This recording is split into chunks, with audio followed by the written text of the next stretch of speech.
नारळाची वडी बघा, वरून मस्त खुटखुटीत, आतून छान रसाळ आणि मऊसूत तयार झाली. त्यासाठी प्रमाण काय असावं? वडी बनवताना कोणती काळजी घ्यावी? कितपत खोबरं भाजून घ्यावं? जेणेकरून ही वडी फ्रीजशिवाय महिनाभर म्हटलं तरीसुद्धा छान राहते आणि टेक्स्चर बघा, काय सुरेख आहे. कसली भारी दिसते ना, वाटतच नाही घरी बनवल्यासारखी. असं वाटतंय बेकरीमधून आणली. चला पटकन रेसिपी बघूयात. तर इथं बघा 2 मीडियम आकाराचे नारळ मी फोडून खोबऱ्यावर जे ब्राऊन कलरचं साल असतं ते काढून असा नारळाचा चव तयार करून घेतलेला आहे आणि वाटीने मोजला तर या वाटीच्या सहाय्याने 4 वाटी हा नारळाचा चव आहे. आता त्यासाठी साखरेचं प्रमाण बघूया. तर ज्या वाटीने आपण नारळाचा चव मोजून घेतला ना, त्याच वाटीने इथं मी बरोबर 2.5 वाटी इतकी साखर घेतलेली आहे. हे अगदी परफेक्ट प्रमाण आहे. आणि आपण जेव्हा वडी बनवतो ना, त्यावेळेला शक्यतो नॉनस्टिकची पॅन आणि अशी जी खोलगट पॅन असते ना, ती घ्यायची.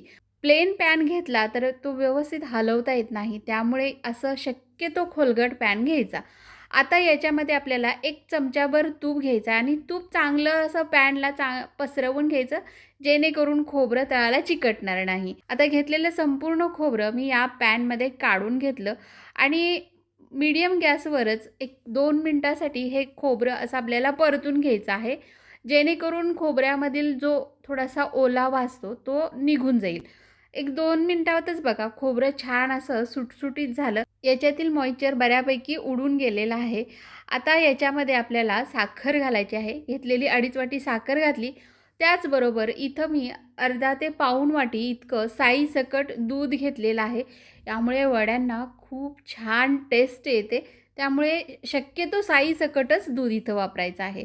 आणि हे आता हाय फ्लेमवर चांगलं 1-2 मिनटं परतून घ्यायचं. 2 मिनिटांनी पाहू शकताय साखरेतील पाणी रिलीज व्हायला लागलेलं आहे आणि हे मिश्रण थोडंसं असं पातळ पातळ होत जातं. तर 2 ते 3 मिनिटांनी पाहू शकताय छान असं या साखरेपासून चांगलं पाणी रिलीज झालेलं आहे आणि मीडियम गॅसवरच हे आपल्याला सतत असं परतत राहायचं. जवळजवळ 15 मिनटं झाले मी ही परतून घेतलेलं आहे आणि पाहू शकताय जे खोबरं आहे ना त्याच्याभोवती असं तूप सुटलेलं आहे.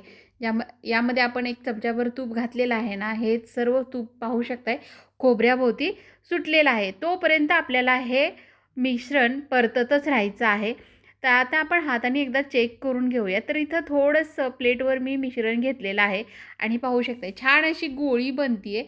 अजिबात हाताला चिकटत नाही. याचा अर्थ आपलं हे मिश्रण तयार झालेलं आहे. आता लगेचच गॅस बंद करायचा आणि इथं अगोदरच मी एका ताटावर थोडंसं तूप लावून घेतलं होतं. त्याच्यावर हे मिश्रण संपूर्ण काढून घ्यायचं आणि लगेचच गरम गरम असताना चमच्याच्या सहाय्याने हे आपल्याला चांगलं असं पसरवून घ्यायचं आहे.